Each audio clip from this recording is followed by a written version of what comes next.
My son was 11 years old when he taught me what kind of man I actually was.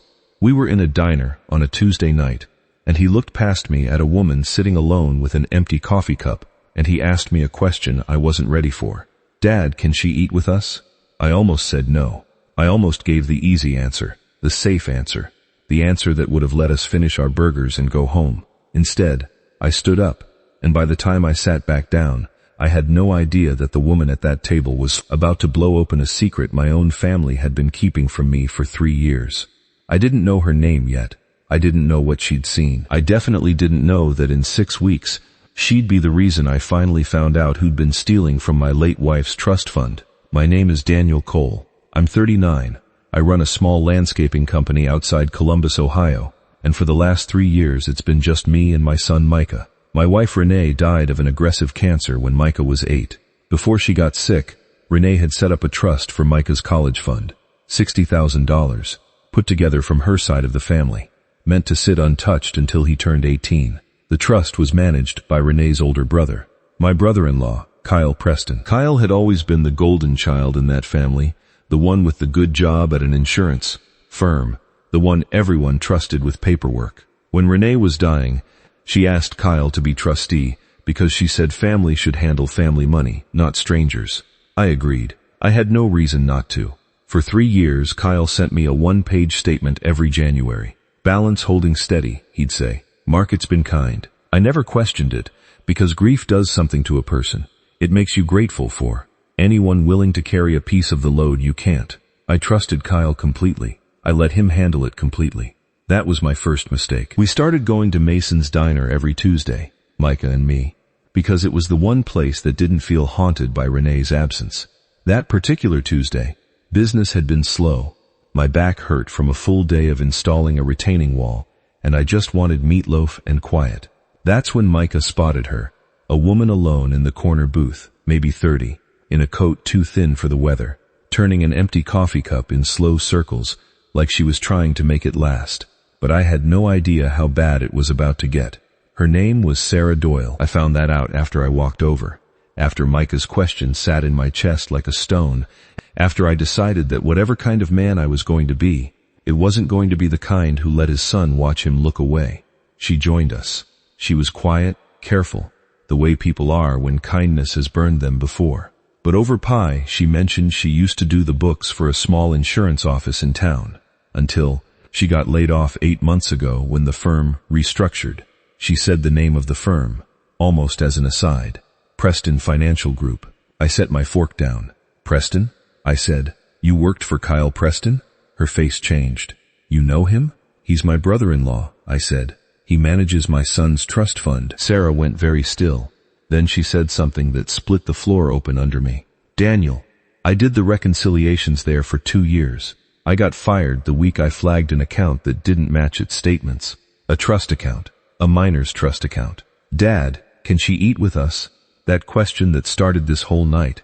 I kept hearing it in my head while Sarah talked, because I understood now that Micah hadn't just asked me to feed a stranger.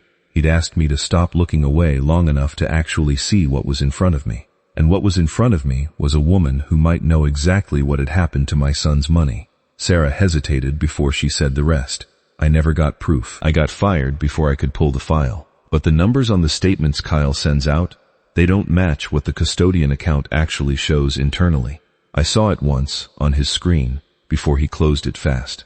That night I made a decision that would change everything. I didn't sleep. I sat at my kitchen table until 3 a.m., with 3 years of January statements spread out in front of me. Numbers I'd never once questioned, because questioning them felt like an insult to a man who was supposed to be family. I thought about Renee. I thought about her in that hospital bed, telling Kyle she trusted him with her son's future. I thought about how many nights I'd told Micah, "Don't worry about money, buddy. Your mom made sure you're covered." I'd said that with total confidence. I had no idea if it was even true. I called the trust company that actually held the account, not Kyle, the custodian bank itself. It took 2 days and a notarized request, but a clerk finally read me the real numbers over the phone. The account wasn't at $62,000, like Kyle's last statement said. It was at $11,400. $50,000 was gone. I sat in my truck in the bank parking lot, And I didn't cry. Not exactly. It was quieter than that. It was the feeling of the ground disappearing very slowly, one gray tile at a time. $50,000. Micah's whole future, most of it just gone, funneled out by the one person Renee had trusted above anyone else. I thought about calling Kyle right then and screaming into the phone. I thought about it for a long time. I realized then, no one was coming to save me. I had to save myself. So I didn't call Kyle. Not yet. I did something quieter.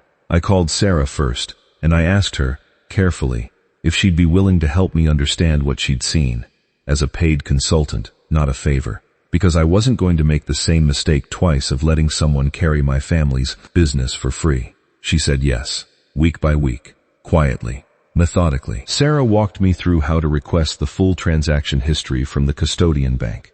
Going back to the week Renee died, I hired a forensic accountant, a woman named Priya Anand who specialized in trustee fraud, and together we built a timeline, withdrawals disguised as reinvestment fees, a shell LLC registered to Kyle's home address, transfers timed to land right after his own mortgage payments were due. I kept having dinner with Micah and Sarah at Mason's every Tuesday, like nothing had changed, because I needed Kyle to believe nothing had changed. I needed one more January statement from him, one more lie in writing, dated and signed, before I moved. In the middle of it, there was a small win that felt bigger than it should have. Priya found a paper trail so clean, so complete, that our lawyer said it wasn't even going to be a fight. This isn't a gray area, she told me. This is theft from a minor's trust. That's a felony in this state. For the first time in 3 years, I felt something other than grief when I thought about Renee's family. I felt ready. They had no idea what was coming. Renee's family did Sunday dinner once a month at her parents' house, and I hadn't missed one in 3 years, mostly out of loyalty to her memory. Kyle was always there, always easy, always the golden sun refilling everyone's wine. I brought Priya's report. I brought Sarah too, at her own insistence. She said she wanted to look Kyle in the eye when it happened, after what being fired and blacklisted from 2 other firms in town had cost her. Renee's parents were at the table. Kyle's wife was there. Micah stayed home with a sitter, some rooms a 12-year-old doesn't need to sit in. Kyle was mid-story about a fishing trip when I set the folder on the table, between the serving, dishes. I need everyone to look at this, I said. Look at what? Kyle said, still smiling, reaching for it like it was nothing.